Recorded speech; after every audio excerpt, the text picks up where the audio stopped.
جب جنگ بدر کا تذکرہ آتا ہے ہر سال 17 رمضان کو ہم اس طرح سے بیٹھے ہوئے ہوتے ہیں، ٹی وی پر مختلف پروگرامز ہو رہے ہوتے ہیں، تمام علماء کرام اس پر بیٹھ کر روشنی ڈال رہے ہوتے ہیں، ہم بات کر رہے ہوتے ہیں، لیکن مسئلہ یہ ہے کہ ہمیں جب ہم پریکٹیکل لائف میں آتے ہیں تو ہماری تو تاریخ بھری پڑی، اور پھر جب جنگ بدر کی غزوہ بدر کی بات کی جائے تو اس کے بعد تو پھر کچھ بچتا ہی نہیں ہے، سب کچھ ایک ایک چیز اس کے اندر موجود ہے۔ اگر آپ اس کی، ہم جو کوانٹٹی کی بار بار بات کر رہے ہیں، ہم اس کی کوانٹٹی دیکھیں، 2 گھوڑے ہیں، 70 اونٹ ہیں، 8 شمشیریں ہیں، 6 زریں ہیں، 313 افراد ہیں ساتھ میں، پھر اس کے بعد یہ کوانٹٹی ہے، اس کو لے کر آگے بڑھ رہے ہیں، اور پھر وہاں پر اخلاق، حسن اخلاق، اور پھر وہ تمام کچھ جو ہمیں جنگ بدر میں 3 دن مسلسل دکھائی دیتا ہے، لیکن اپنی زندگی میں ہمیں وہ دکھائی نہیں دیتا، یا پھر وہ میسج اس طرح سے ہم کنوے نہیں کر پاتے۔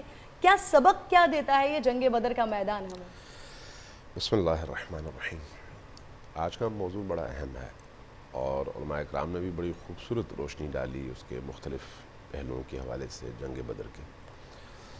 جو چیز اہم ہے وہ یہ ہے کہ سب سے پہلے ہمیں اسی طرح سے جنگ بدر کے پس منظر اور پھر اس کی کامیابی کے جو اسرار و رموز ہیں ان کو ضرور بیان کرنا چاہیے، اور آج کی نسل کو سمجھانا چاہیے کہ اسلام کس طرح سے ہم تک پہنچا ہے۔ چونکہ آپ ذرا اس پس منظر کو دیکھیں نا کہ جنگ بدر میں جو لوگ آئے رسول کریم کی طرف سے، اللہ کی طرف سے، یہ اللہ کے نمائندے ہیں۔ یہ جو 313 ہیں روئے زمین پر اللہ کی بارگاہ میں اپنی پیشانی اللہ کے سامنے رکھ کر سربسجود ہونے والے صرف یہی ہیں، باقی سارے انسان کسی اور کو پوجتے ہیں، کسی اور خدا کو۔ ایسی صورت میں یعنی توحید اور شرک کا مقابلہ ہے، اور وہ معرکہ توحید اور شرک کا معرکہ ہے۔ ایک ایسے معرکے میں یہ 313 افراد ہیں۔ ان 313 افراد کا بیک گراؤنڈ دیکھیں تو ان میں کچھ سابقہ غلام ہیں، کچھ غریب ہیں، جیسے ابھی بعض صحابہ کرام کے حوالے سے فرمایا گیا، اور کچھ اہل البیت کے لوگ ہیں، اور کچھ بعض قبائل کے وہ لوگ ہیں جنہوں نے اس دوران میں اسلام قبول کر لیا، اور ٹوٹل تعداد اس جو میدان میں آئی ہوئی ہے، اگرچہ مسلمانوں کی تعداد اس سے زیادہ تھی، لیکن جو لوگ میدان میں آئے وہ اس وقت 313 تھے۔ اب اگر ماضی دیکھیں تو قریش مکہ کے، مشرکین مکہ کے تمام تر ظلم اور ستم کو سہنے کے بعد وہ یہاں پر پہنچے ہیں۔ نفسیاتی طور پر پسی ہوئی قوم ہے، مادی لحاظ سے محروم قوم ہے، مالی لحاظ سے غریب قوم ہے، دفاعی لحاظ سے اسلحے سے محروم قوم ہے۔ یعنی آپ کوئی بھی دنیاوی معیارات کے تحت اگر جانچنا چاہیں تو ان کے پاس کوئی ایسا سبب نہیں ہے جس کی بنیاد پر ان کی فتح کی امید رکھی جائے، تو پھر وہ کون سا سرمایہ ہے جس کی وجہ سے ان کو اللہ نے کامیابی عطا کی؟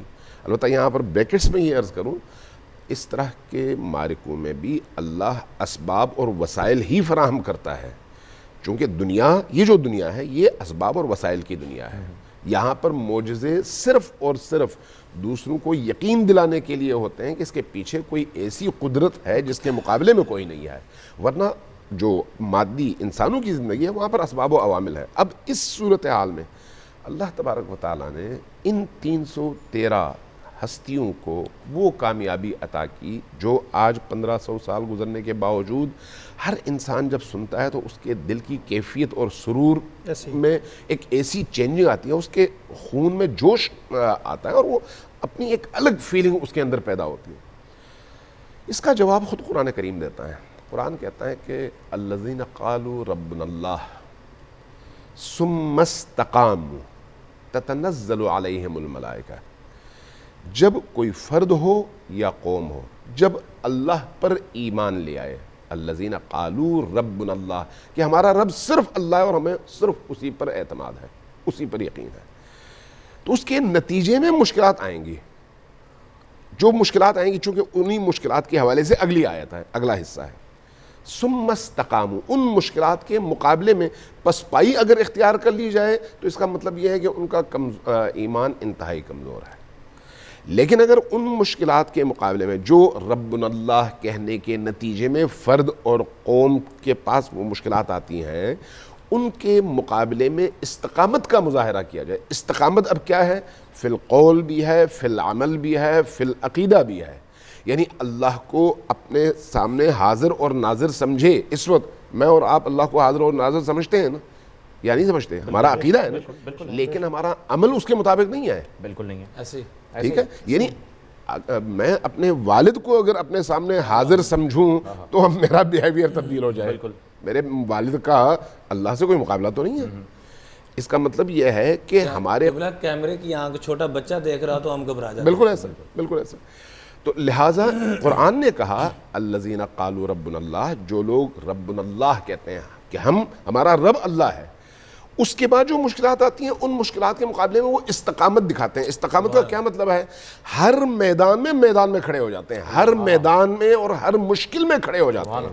اور جب کھڑے ہوتے ہیں تو ان کے پائے ثبات میں لغزش نہیں آتی, ان کے پاؤں ہلتے نہیں ہیں, وہ پھر ڈرتے نہیں ہیں, وہ پیچھے قدم ہٹاتے نہیں ہیں, جہاں پر ہیں وہاں پر کوہ اور پہاڑ کی طرح سے ثابت اور استوار رہتے ہیں. جب ایسا ہوتا ہے الذین قالوا ربنا اللہ ثم استقاموا, استقامت دکھاتے ہیں, تو تتنزل علیہم الملائکہ, اللہ ان کی مدد کے لیے ملائکہ کو بھیجتا ہے. سورہ ہود میں 2 دفعہ یہ آیت اتری ہے, فاستقم کما امرت, 2 دفعہ ہے سورہ ہود میں. رسول کریم صلی اللہ علیہ وآلہ وسلم کی روایت ہے, مختلف علماء نے نقل کیا ہے کہ رسول کریم جب سورہ ہود پڑھتے تھے فرماتے تھے شیبتنی سورۃ ہود, اللہ اکبر, سورہ ہود نے مجھے بوڑھا کر دیا. پوچھتے کیوں؟ فرماتے کہ اس میں 2 دفعہ استقامت کا حکم آیا ہے. اللہ اکبر. استقامت آسان کام نہیں ہے, اور یہی استقامت ہے جس کی وجہ سے قومیں اس عروج تک پہنچتی ہیں, اور یہی استقامت ہے جس کے نہ ہونے کی وجہ سے اس عروج سے زوال کی طرف جاتی ہیں. وہی لوگ وہی ہوں گے, بڑی گہری اور بڑی خوبصورت علامہ صاحب, لوگ وہی ہوں گے, یہ ذہن میں رکھیں. لوگوں میں تبدیلی نہیں ہے, ان کے اندر کی کیفیات میں تبدیلی ہے. ایک ہی فرد ہے, اگر کہیں پر استقامت دکھائے گا تو اللہ اس کا ہاتھ تھامے گا اور اس کو وہاں پہنچائے گا جہاں کا وہ سوچ بھی نہیں سکتا. استقامت چھوڑ دے گا تو وہی فرد ہوگا, نام بھی اس کا وہی ہوگا, نسل بھی وہی ہوگی, اور اس کی فکر اور سوچ بھی وہی ہوگی. استقامت چھوڑنے کی وجہ سے وہ اس معراج سے نیچے گرے گا. اب اسلام میں جنگیں کتنی ہیں؟ 86 جنگیں ہیں تقریباً 86 جنگیں. ان میں ابتدائی جو جنگ ہے وہ بدر ہے. بدر میں صرف 313 ہیں نا, صرف 313 نے اپنے 3 برابر بڑی فوج اور بڑے لشکر پر فتح پائی ہے. جبکہ ان کے پاس جو اسلحہ موجود ہے مشرکین مکہ کے پاس, اس کی بھی تاریخ دیکھ لیں. جو مسلمانوں کے پاس اسلحہ موجود تھا, ابھی ہماری بہن نے اس کی لسٹ بیان کر دی, مقابلہ کوئی نہیں ہے, کوئی نہیں. ٹھیک ہے. اور پھر سابقہ اگر دیکھا جائے, یعنی ماضی میں کوئی ایسا کارنامہ بھی مسلمانوں کے کھاتے میں اور ان کی تاریخ میں نہیں ہے جس کی بنیاد پر وہ کہیں بھی ہم نے فلان جگہ ان کو بڑی شکست دی تھی, اب کون سی ایسی بڑی بات ہے. بالکل, یعنی بالکل ابتدائی مرحلہ ہے, اور اس ابتدائی مرحلے میں اسی استقامت اور ایمان باللہ نے اللہ کے حکم سے انہیں کامیابی دی, اور اللہ نے مسلسل ہر لمحے میں ان کی مدد فرمائی. اور یہی جذبہ جب علامہ صاحب آگے بڑھا ہے تو یمامہ کے موقع پر بھی جب 40,000 مسلمان تو 2 لاکھ سامنے سے, میں مقابلہ کرنا چاہ رہا ہوں. جو اصل میں نے آیت بیان کی, اس آیت کے پس منظر میں عرض کرنا چاہ رہا ہوں کہ یہ ایمان ہے جو انسان کو اس معراج تک, اور ایمان میں کمزوری ہے جو انسان کو اس معراج سے نیچے گرانے کا باعث بنتی ہے. میں اس کی طرف اشارہ کرنا چاہ رہا ہوں, چونکہ تاریخ نہیں بیان کرنا چاہ رہا. اب آپ یہ دیکھیں کہ اسی جنگ کے فوراً بعد دوسری جنگ احد ہے. جنگ احد میں مسلمانوں کا لشکر بدر کی نسبت کئی گنا بڑا ہے, اور کفار اور مشرکین پر ایک ہیبت طاری ہے کہ بھئی جنگ بدر میں قلیل تعداد کے انہوں نے ہمیں اتنی بڑی شکست دیا ہے, اب تو اتنے ہیں, اب تو وہ اتنے بڑے ہیں اور ان کے پاس اتنی طاقت ہے, اور ہم نے ایک بہت بڑی شکست کھائی ہے. چونکہ اس دور میں 70 افراد کا آدھے دن کی جنگ میں قتل ہونا کوئی معمولی بات نہیں ہے, بہت بڑی بات. آپ ذرا تصور کریں نا, اس ماحول میں 70 بڑے بڑے لشکریوں کا, بڑے بڑے سرداروں کا, ان میں چھوٹے چھوٹے لوگ نہیں تھے, بڑے بڑے لوگ اس میں شامل تھے. میں یہاں پر بریکٹس میں عرض کروں, امیر المومنین چھوٹے تھے, چونکہ نہج البلاغہ میں آپ نے بیان فرمایا کہ میں رسول پاک کے ساتھ اسی طرح سے رہا جس طرح سے اونٹنی کا بچہ اونٹنی کے ساتھ رہتا ہے, جہاں وہ وہاں میں. فرماتے ہیں ایک دن میں رسول پاک کے ساتھ جا رہا تھا کہ ابو جہل سامنے آیا اور کہا کہ اے محمد, چونکہ وہ اسی طرح سے پکارتے تھے, مجھے کوئی ایسی چیز دکھا دیں جس سے ثابت ہو جائے کہ آپ اللہ کے نبی ہیں. آپ نے فرمایا پوچھو کیا پوچھنا چاہتے ہو, مانگو کیا مانگنا چاہتے ہو, میں بتاتا ہوں. امیر المومنین فرماتے ہیں کہ ابو جہل نے کہا یہ جو سامنے درخت ہے اس درخت سے کہیں کہ یہ اپنی جگہ سے اکھڑ جائے. آپ نے اس کے چہرے کی طرف دیکھا اور فرمایا کہ جو کچھ تم چاہو گے وہ سارا میں کر دوں گا, لیکن یہ جان لو, یہ ابو جہل کی بات ہے, کہ تم پھر بھی ایمان نہیں لاؤ گے, اور میں ابھی سے دیکھ رہا ہوں کہ تم بدر کے کس کنویں کے کنارے مارے جاؤ گے. یہ امیر المومنین نجل اللہ میں فرماتے ہیں, جو شروع میں ہماری بہن نے جی سمندر کو کوزے میں بند اب کیا. فرماتے ہیں کہ ابو جہل نے جب کہا کہ اس درخت سے کہیے, درخت اپنی جگہ سے اکھڑا, فرمایا کہ اس سے کہیے کہ وہ 2 برابر حصوں میں تقسیم ہو جائے. درخت 2 برابر حصوں میں تقسیم ہو گیا. کہا کہ آپ اس درخت کے آدھے حصے سے کہیے کہ آپ کے پاس آئے, آدھا حصہ آ گیا. پھر کہا دوسرے آدھے سے کہیے وہ بھی آئے, دوسرا حصہ آیا. پھر کہا کہ ان دونوں سے کہیے پہلے کی طرح سے جڑ جائیں, یہ دونوں پہلے کی طرح سے جڑ گئے. امیر المومنین فرماتے ہیں کہ جب دونوں حصے جڑ گئے تو درخت کی شاخوں نے نبی کریم کو اپنی آغوش میں اس طرح سے لیا جس طرح سے ایک مہربان اور رحم دل ماں اپنے بچے کو اپنی آغوش میں لیتی ہے. اور اس کے بعد ابو جہل نے کہا کہ اب اس درخت سے کہیے کہ یہ واپس جائے اور اسی جگہ پیوست ہو جائے زمین میں جہاں سے یہ اکھڑا. درخت کے ساتھ ایسا ہی ہوا. اس کے بعد ابو جہل نے کہا محمد بہت بڑا جادوگر ہے. اب آپ دیکھیں جن کے دلوں پر مہر لگی ہوتی ہے وہ ان تمام تر معجزات کے باوجود وہیں پر کھڑے رہتے ہیں جہاں پر وہ پہلے دن تھے. اور حضور ختم اللہ علیہ نے فرما دیا کہ میں کر دوں گا, قلوبہم, لیکن تم مانو گے نہیں, ایمان نہیں لاؤ. جی اس لیے میں عرض کر رہا تھا کہ یہ جو ایمان کی کیفیت ہے نا, یہ ایمان کی کیفیت فرد میں بھی اور معاشرے میں بھی استقامت پیدا کرتی ہے. اگر وہ استقامت آج آ جائے تو مسلمان کامیاب ہیں, اگر تب نہ ہوتی تو مسلمان ناکام ہوتے. یعنی استقامت جو اللہ کی راہ میں ہے اللہ پر ایمان کے ساتھ, یہی وجہ ہے کہ جنگ احد میں یہاں پر 70 مسلمان 70 مشرکین مارے گئے اور 70 تقریباً گرفتار بھی ہوئے. ٹھیک ہے, اور مسلمانوں کو واقعی تاریخی ایسی فتح نصیب ہوئی جس کی کوئی مثال نہیں ملتی اتنی قلیل تعداد کے ساتھ. قرآن کہتا ہے نا کم من فئۃ قلیلۃ غلبت فئۃ کثیرۃ باذن اللہ. اللہ جب اجازت دیتا ہے, اللہ جب ارادہ کرتا ہے تو ایک واقعہ نہیں ہے, قرآن یہ کہتا ہے کتنے ہی ایسے واقعات ہیں, کتنے ہی ایسے چھوٹے چھوٹے گروہ تھے جن کو اللہ نے کامیابی دی اور بڑے بڑے گروہوں پر فتح عطا کیا. اس کی سب سے بڑی مثال جنگ بدر ہے. لیکن اس کے مقابلے میں جب استقامت کی راہ چھوڑ دیں تو احد میں ایسے ہی ہوا. احد میں پھر اس کے برعکس 70 مسلمان شہید ہوئے, 70 مسلمان. وہ بدترین شکست تھی. کیوں شکست تھی؟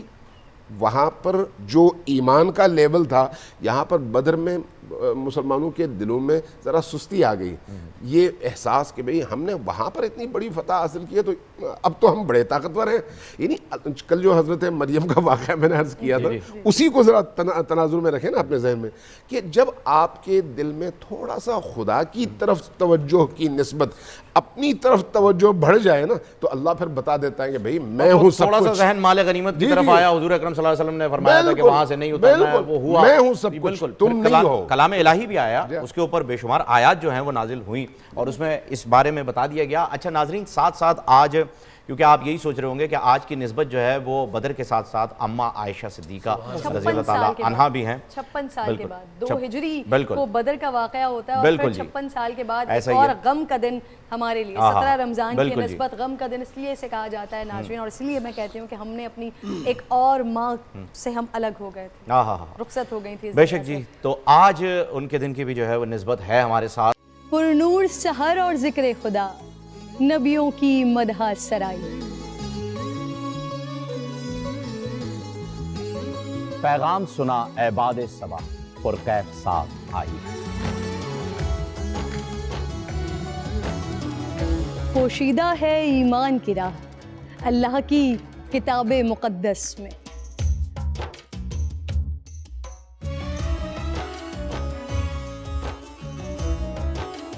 بس غور و فکر کا در ہے کھلا, حکمت سے سجی اس محفل میں. ہے لب پہ دعا زدنی علما, روشن ہی رہے یہ سارا جہاں.